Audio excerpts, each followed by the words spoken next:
We will now call the meeting of the Village of North Bennington Board of Trustees to order. It's 7:02 on Tuesday, November 10th, 2020. We're meeting by Zoom. Hey, John, just Yes. remember you have somebody in the waiting room. Yeah, I was just thinking that, but now I'm trying to check that and I don't see them anymore. I hope they didn't give up. Does any Matthew, do you have Jane Burkhart's number? Or does anybody? I do. Would you just would you be able to text her and just say, I'm sorry, I wasn't able to get to her? Well, I only have, I think it's a home number, but I'll call her home number.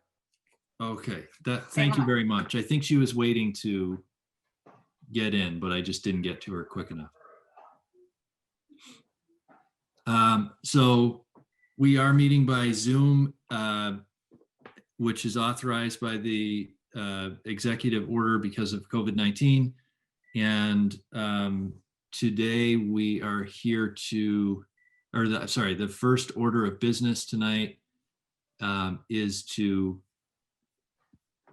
review and approve the minutes from two meetings that we had in October, the regular meeting of Tuesday, October 13th, and the special meeting of October 27th.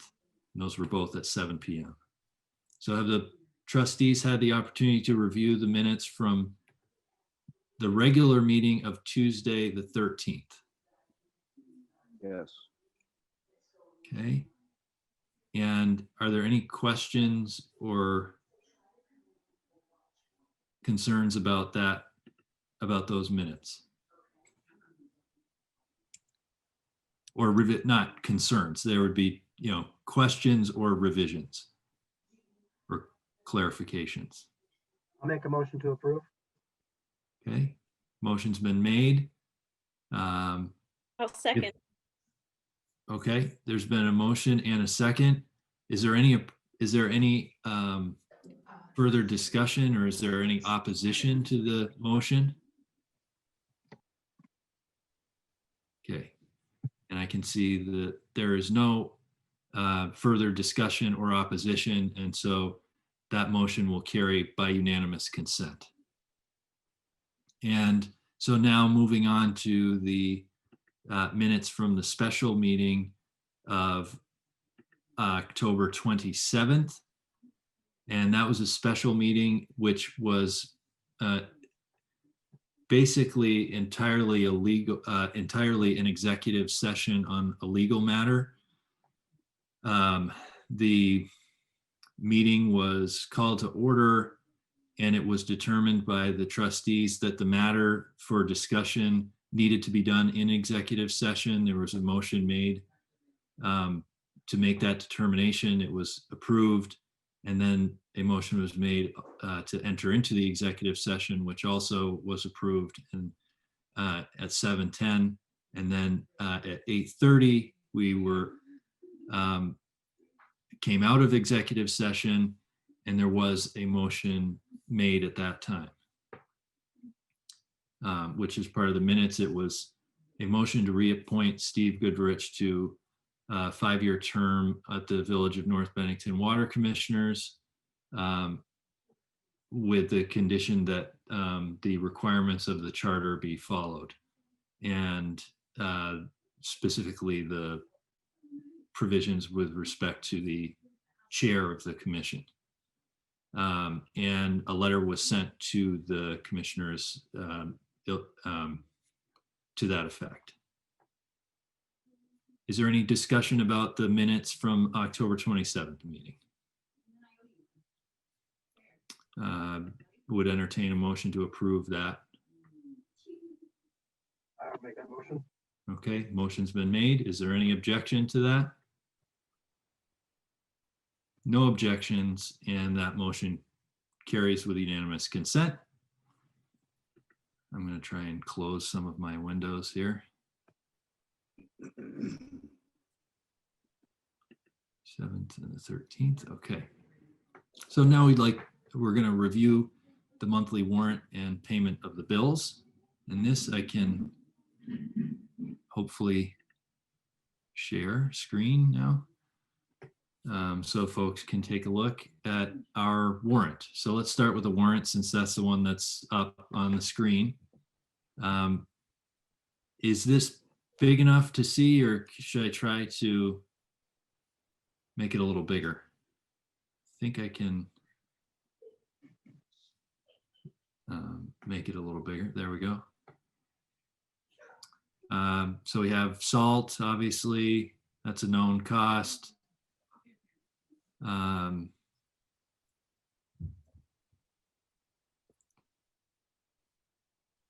Ed Myers Jr., 2070, Mary? Those Those are all- are drill pay and officers pay for the year. That's why there's about 50 or 60 $20 checks. And the officers are paid a certain amount per year and they're getting paid now. Okay, so it's just lumped into one and then he pays them out? No, that's No. his. The chief gets $2,000 a year. Oh, I got you. And Yeah. right, he had a $50 special police payment and a $20 drill pay payment, which makes $2,070. Right, gotcha. So It's deep, yeah, it's on the warrant detail. Oh, I'm sorry. Yeah, okay. And obviously, that's a pretty good deal to get a fire chief for $2,000. Essentially a volunteer position, I would say. Okay, any other questions on that? Power, cemetery? And then, so these are all the officer pay and everything. right. There really wasn't anything out of the ordinary. There was just a lot of little checks to write. Yeah, I bet. It took me forever. Okay. Oh my God, they paid $4.50 at Sherwin-Williams. Come on. Yep, What do we look it like? was. Concerning. Okay. I don't have any questions or concerns about that warrant. If anybody else does, please speak now, or if somebody wants to make a motion to approve. So moved. Okay. Any objection? Okay, hearing none, that motion carries unanimously and the warrant is approved. And the bills, where is that one?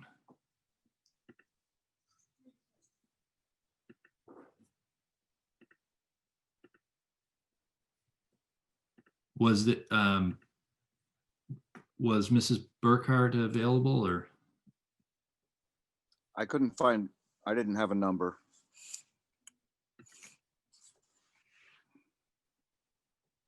It looks like Mary's busy for the moment. So this is our, oh no, this is the, sorry, I shared the wrong one. What am I doing here? That's the agenda. This is what you want to see right here. There's the payroll warrant.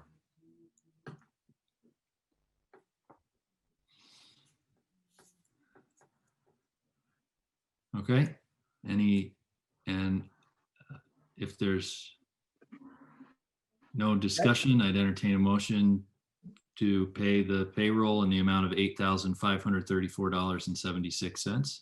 So moved. Any objection? Okay, hearing none, that motion carries unanimously. And would we, could we have a treasurer's report? Yes, but beforehand, I will relay that when I spoke with Jane Burkhart, she was had some trouble trying to get in, and she said she wanted to thank the board and she would catch up with you, John, at a later date. Okay, sure. So, Okay, so today was the last day to pay your taxes in person. We do accept a postmark, so anything that is postmarked as of today is considered timely paid. At the moment, we have not collected quite as much at this point in time as we did last year, but I'm hoping that's just because I'll find quite a bit in the next few days' mail. So that is where we are with that. In case it is of anyone's interest, 40 Main Street, for which the taxes were just paid today, sold at auction to Sage City Syndicate. And I was actually contacted by the banner on that one and did respond. I hope that was okay. I basically spoke in the first person, but I think it was kind of clear I was acting as chair that just in general that we thought that was a good thing, and that the Sage City Syndicate has supported a lot of projects that have benefited the village through historic preservation, but also in natural landscape preservation. And both of those things I think are really important to villagers and our community. So, and just said that we look forward to the possibilities of a historic structure like that through an organization that we know to be so well managed. Okay, there is a passive grant that we can apply for again this year. Norm has sent me information for that. There was a revision, John, that I just sent out this evening. Norm found another piece of equipment he could add to that grant. We have been the fortunate recipients of some passive grant money for the last 2 consecutive years. So it would be nice to keep up our batting average on that one. So I would ask you to communicate with Norm, and if he finds that application to his satisfaction, sign that, and then I can pick that up from you or from the depot or from the garage or something like that. So we'll do that. Does that need to be signed by Norm as well, or just me? It does need to be signed by Norm and by you. I put So- Norm in as the applicant and you Okay, so as the, if I print it, sign it, and then drop it off at the garage, then he can manage to get it to you somehow? yes, or vice versa. Okay, But both signatures need to be on the same one in the event that you both print it simultaneously. gotcha. Okay. 2019 audit, as you trustees may recall, you engaged that audit last March, and what with COVID, et cetera, that got woefully delayed. Some of it was just unavoidable, but nevertheless, I have been in contact over the last month with Love Cody, and that audit is now underway. I believe I have all the information to them that they may need for that, but I have no doubt they will let me know if there is something. I have this nagging feeling that there's something I haven't sent them, but I'm sure they'll let me know if whatever it is.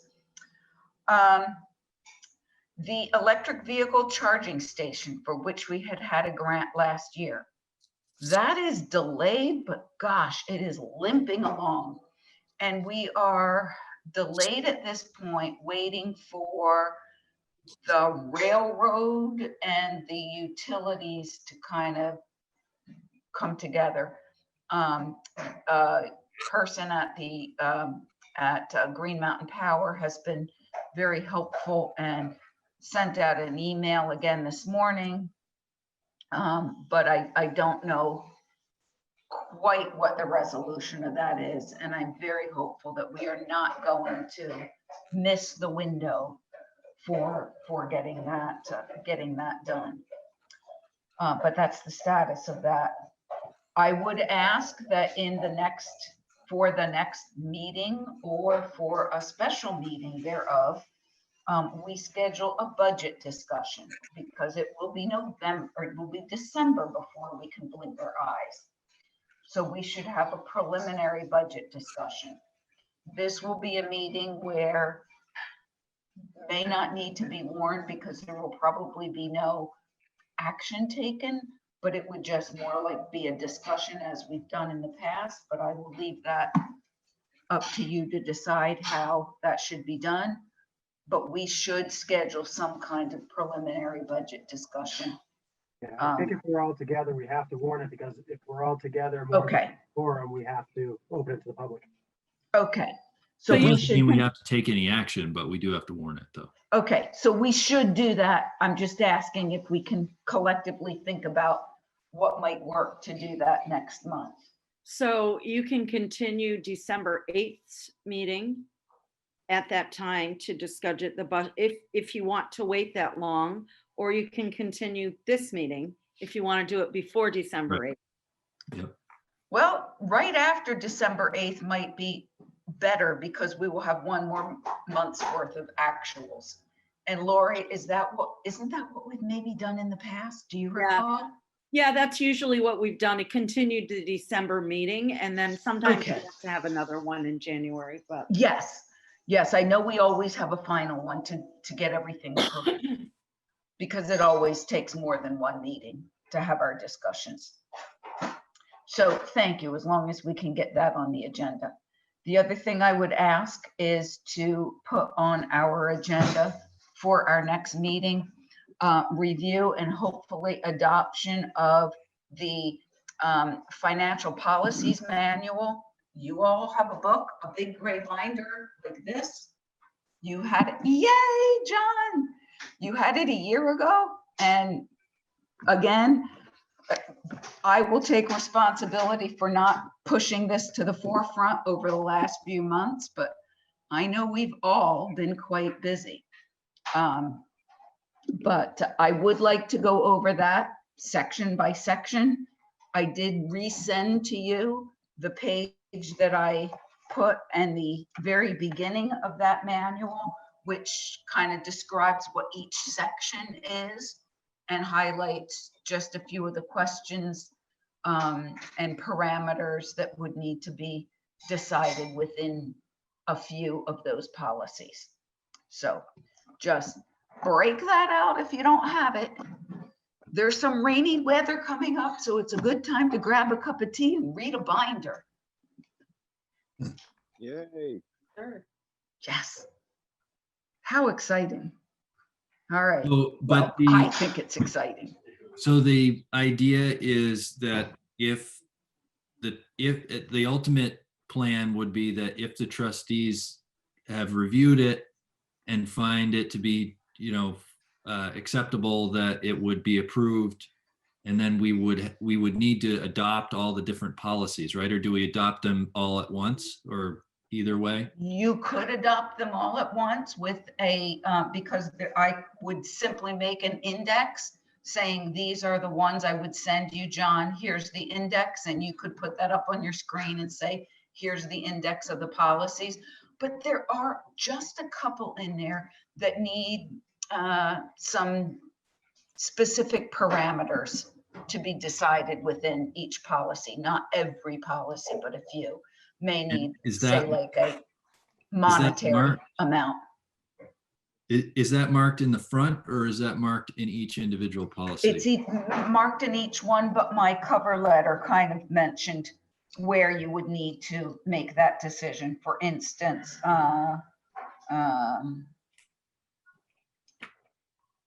under purchasing, there would be a couple of things you could look at.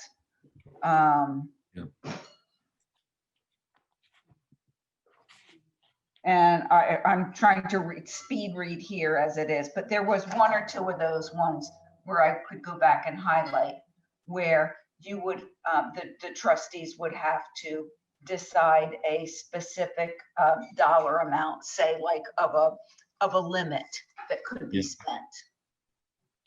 And I think some of them, I don't know if the purchasing policy would be one, but I know that the conflict of interest policy, it needs to be renewed, I think, every year, doesn't it? I'd have to go back and revisit that. I kind of thought that was one that each trustee would sign upon their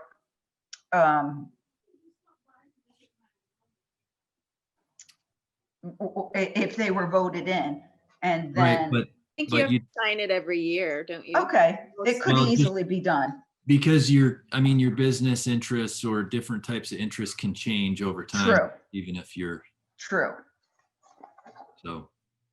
I think it's just a way of yeah, thinking about it once a year to say,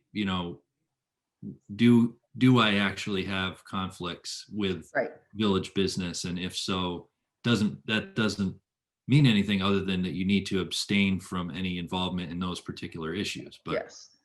you do need to think about it. And then there would be a few of these policies, certainly not all of them, but there would be just a couple of these policies that if we had, when we have a village website, I would ask that we consider posting them on our website. When I look at a number of the other municipalities and what they post policy-wise, some, but not all of these are on there. And not all of these need to be, but a few of them, such as the conflict of interest, might be out there on a public website. And again, I remember reviewing all of this in detail, but I don't have that all off the top of my head today, but Yeah, I and there's will when no, we, I mean, there's no real limitation on how much we can have as long as it's organized. I think we can put as much as we want up on the as website. much as you want, yeah. Yeah. With the recognition that anytime it's changed, we would need to promptly update that. Yeah. For the public. So, Okay, great. So that will be put on the agenda for 12/8. thank you. And Lori, we're also just making a note. I like wrote it down, but I know I'm gonna immediately forget about that we'll just make a note for the agenda for December that we're gonna continue that meeting for a budget meeting as opposed to just ending the meeting. So I'll forget that unless we write it down. All set. Thank you. Um, I just wanted to mention, Mary, you made me think, I got a pretty big document today that I haven't had a chance to read, but it's how your village meetings, town meetings, and budget votes are going to work in March. Hmm. And they've already laid out those plans. So what I'll try to do, I'll go through it, summarize it, and I'll send it out to all of you. Yes, I remember seeing an alert on that. Thank you. Right, yeah. Could we add that as an agenda item as well, just to review the procedures for town meeting?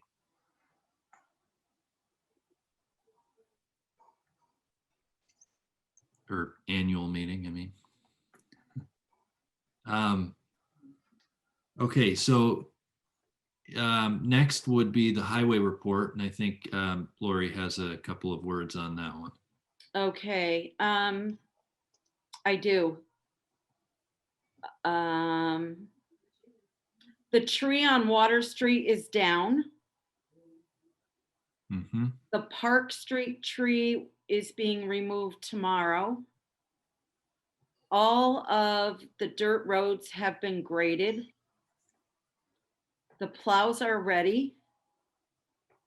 I'm currently working with Viking to fix the big truck. I have some new parts to install. And I think that's it. Okay, so the larger truck is new, right? So we just got that last year or halfway through last year, and there are some issues.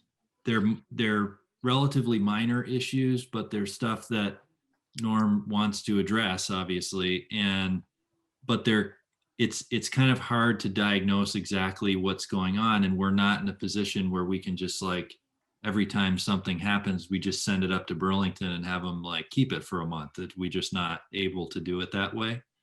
So they're willing to sort of have Norm do the diagnosis and sort of fooling around with it here. And they'll send him parts and equipment like to test it and to do the different things and then to replace different things. And then as long as we can get that to where we need it to be, then we'll be good.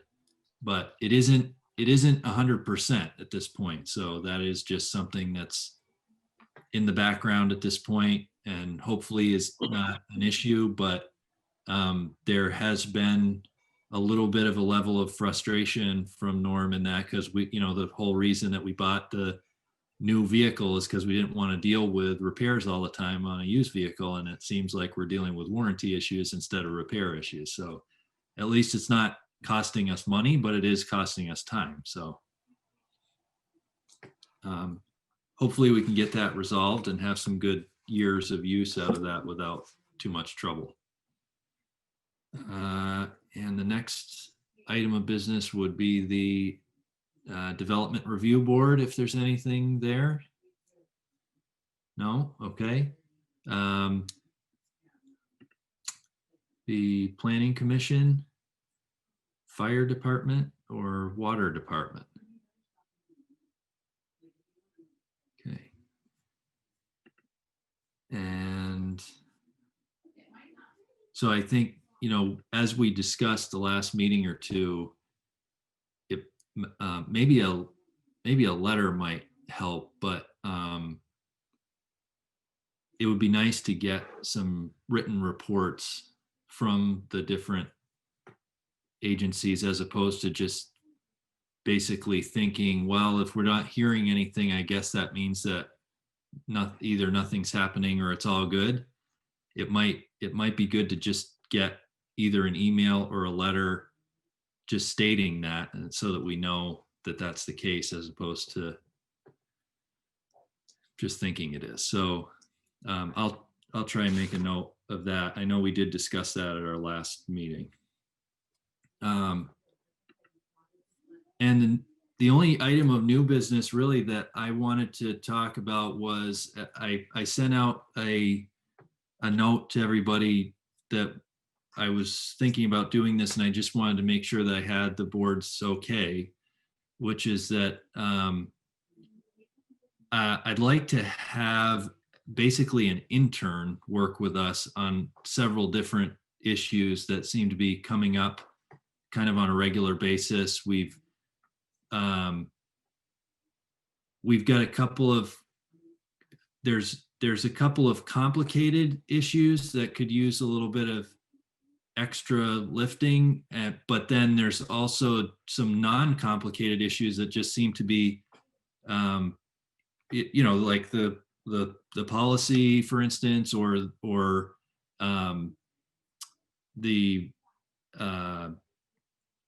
not the ordinances and coordination of ordinances with Bennington, how the website is going to work. There's, I know Aaron nicely volunteered to kind of be the point person for the website, but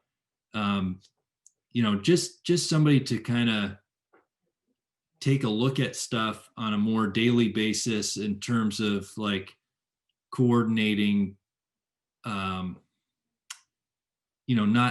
the day-to-day operations, but sort of the policy oriented stuff that the board kind of talks about, but should not, that we shouldn't be shoving off onto Lori and Mary. So I'd like to have somebody to take a look at that and at least see how it goes. And if it's helpful, that would be great. But if it's not, then we can always say, okay, well, we tried.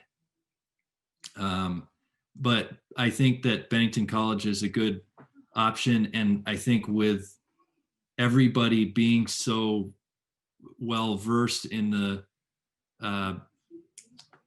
virtual meetings, it would be really easy to meet with an intern and to make sure that they're having regular communication. And younger folks these days are pretty good about email anyway. So I think I think it could work well. And usually, so I contacted Susan Scorbati, who is in the Center for Public Action. And because I thought that would be a good fit, is that one of the students that are involved with them would be potentially interested in public administration and municipality work. So, and she agreed. And this is kind of exactly the time when they're trying to figure out the January term field or the fieldwork term placements. So there is a form for us to fill out, but we should be able to get somebody without too much of a problem, I think, especially since it could be remote. So John, you're thinking of a fieldwork term, like a more of a 30-hour a week or whatever it is, 20 or 30 hours a week through Well- January, February, and then maybe they'd continue on an hourly. Well, I was, I mean, to be honest, I was thinking a little less hours, but more regular sort of throughout the year. But I think since they have the fieldwork term, we might as well start there and sort of see how that goes. We've had fieldwork term students before, and I think this year would be a good year to just have the fieldwork term do this job instead of working with the garage, because I don't think I want, I mean, obviously this is a board decision as well, but I would not want to have somebody from the college in the working in person in the garage with the COVID-19 circumstances, just because I wouldn't want the liability, but I also wouldn't want the mixed exposure from the campus and the garage. So I don't even know if they'd be allowed to anyway. So that's probably that's not doable for a number of reasons. But is there any, I don't think it's a, would, is there any objection to us doing that or going ahead with that? Okay. No, we've periodically had, when needed. And it seems like every year there's something we need one for. So I think it's a great idea. Okay. Yes, Mary. Let me unmute myself first. I do think it's a good idea. I guess my caution would be the time when we tried this last year. Sadly, we had COVID hit us right at the same time, and none of us quite were prepared for how to do what.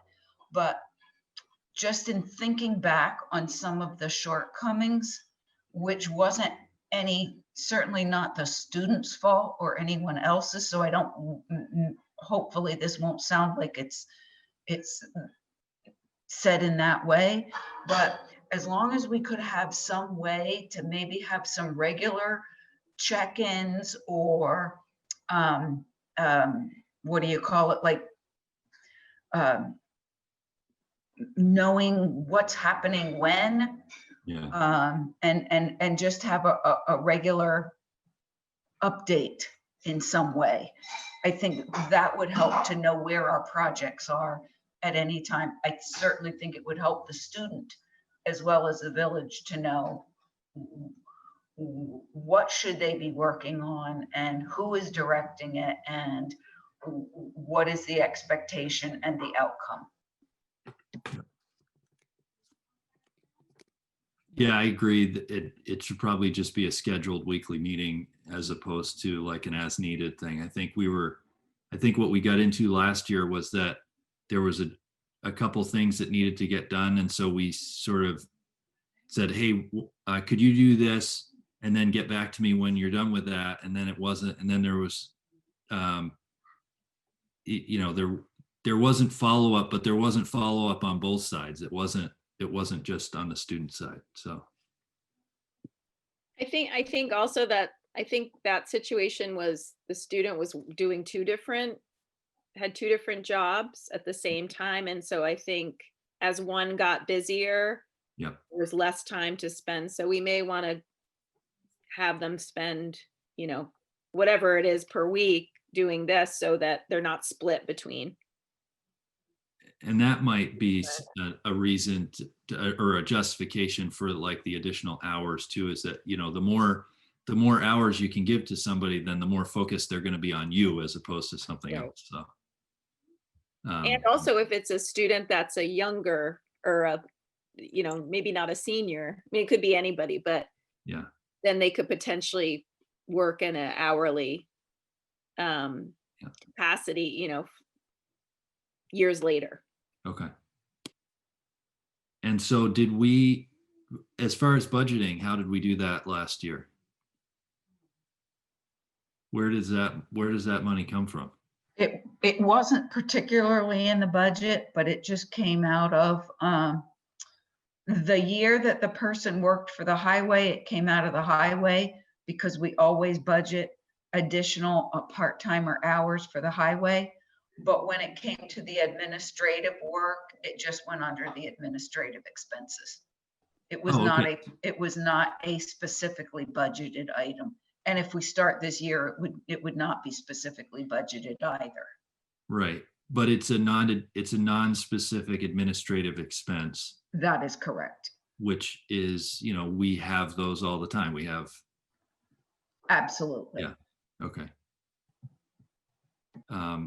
You know, if we do get in the habit of doing it every year, then it may be something that we want to think about adding a line item for, but Mhm. we'll, okay, so since I think why don't we go ahead and do a motion for that, if that's all right with people, just to make sure it's clear that the board's authorized that expense. Because I think it'll probably be more than, we'll be issuing a 1099 or whatever anyway, so. Would somebody like to make a motion to hire an intern? I make a motion. Okay, and is there any objection to that motion? Okay, hearing no objection. Do you want to make it more specific than that? Do you want an intern for 20 hours a week or for 3 months, or do you want to leave it open-ended? I think it would need to be flexible because I think that's partly going to depend on our needs and their schedule and their needs, but As Well, needed, it's- an intern as needed? why don't we say an intern to help with administrative work and other tasks as necessary. And is there Mary, would you have a suggestion as a not to exceed? I think as long as we know that it is a part-time, not to exceed 30 hours in any given Okay. week. Part-time, not to exceed 30 hours for, well. In any given week. Yeah, okay. And are we assuming that's a minimum wage, or what did we pay last? How's the pay? We might want to put in what we're paying.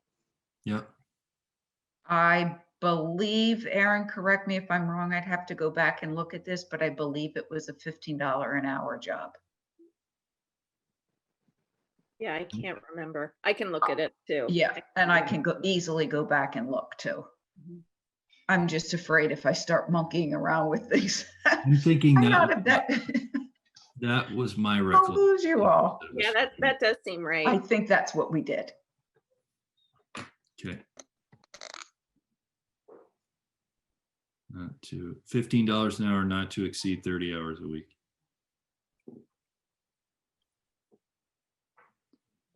Okay. All right, thank you. Yeah, any just further discussion or opposition on that? Okay. Very good. And any other business before the board?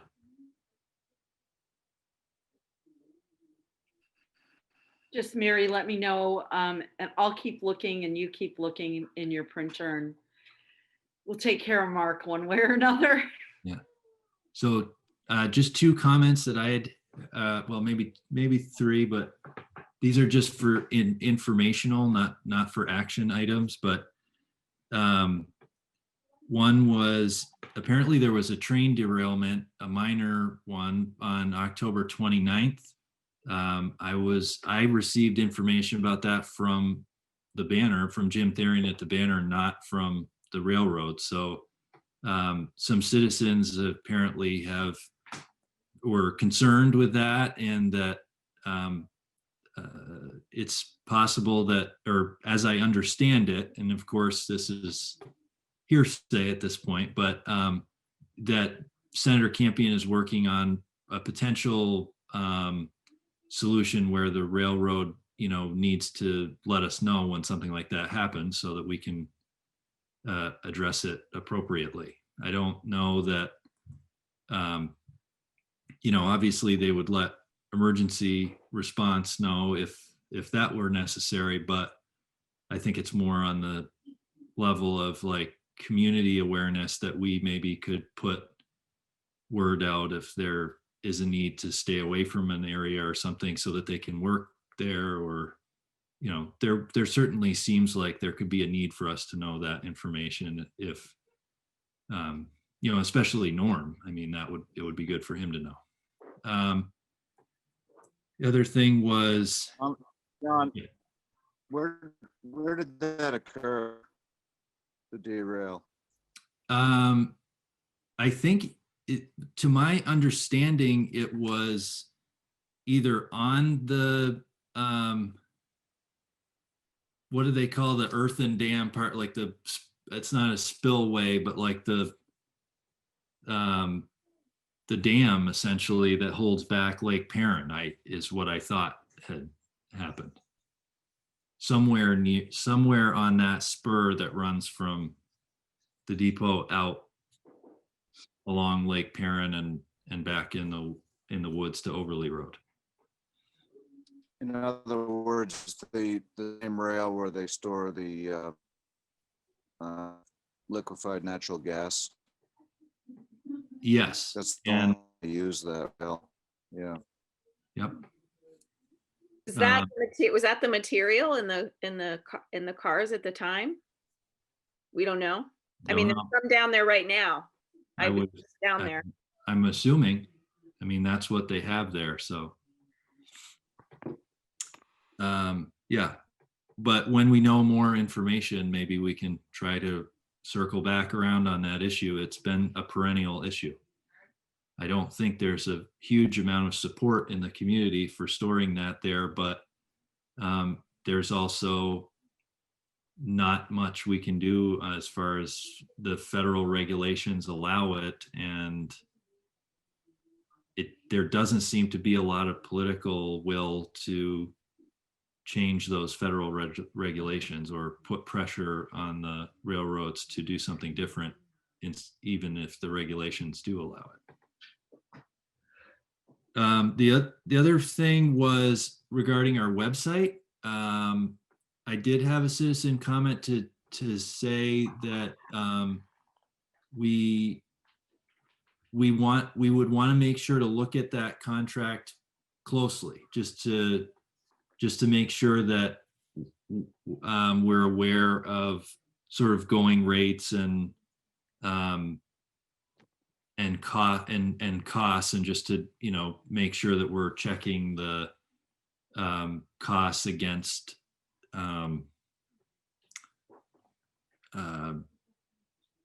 the available maybe other options that are out, not to revisit the contract, but just to say, if you have a domain fee, would we have any ability to ask our contractor, hey, could you look around for a different domain fee, because it looks like, these ones might be 18 a year and these ones are only 12 a year, or if this is if it's $18 a month versus 12 a month, that's actually pretty substantial difference. If it's 18 a year versus 15 a year, then that's really not that big a deal. But the party just encouraged us to look a little bit closer, which I think that's fair. We should do that. I do think that, this has been an issue that's been on our agenda many times for the last few years. And I think we're trying to get it done here as opposed to, stall it out. But it's fair enough to say that we should look closely and we will make sure and do that. And the other thing, I just wanted to maybe just make a public statement that it's not a drag race out there on our village roads. So please watch your speed and be cautious driving. There are a lot of kids that are home and a lot of pedestrian traffic, more than usual, because people are everybody's home. And so they're trying to get a little bit of exercise at different times of the day, maybe unusual times of the day. So please be careful out on the roads and use caution and please don't speed. Okay. And that's all I have. Is there anything else? I think that ought to do it for tonight. We finally got a short meeting. Wow. All right. Well, thank you. I'd entertain a motion to adjourn.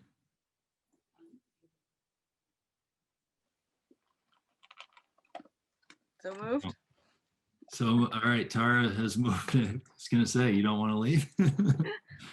Okay, so motion's been made, and if there's no objection, we'll consider that passed by unanimous consent. Thank you, everybody. Appreciate your time.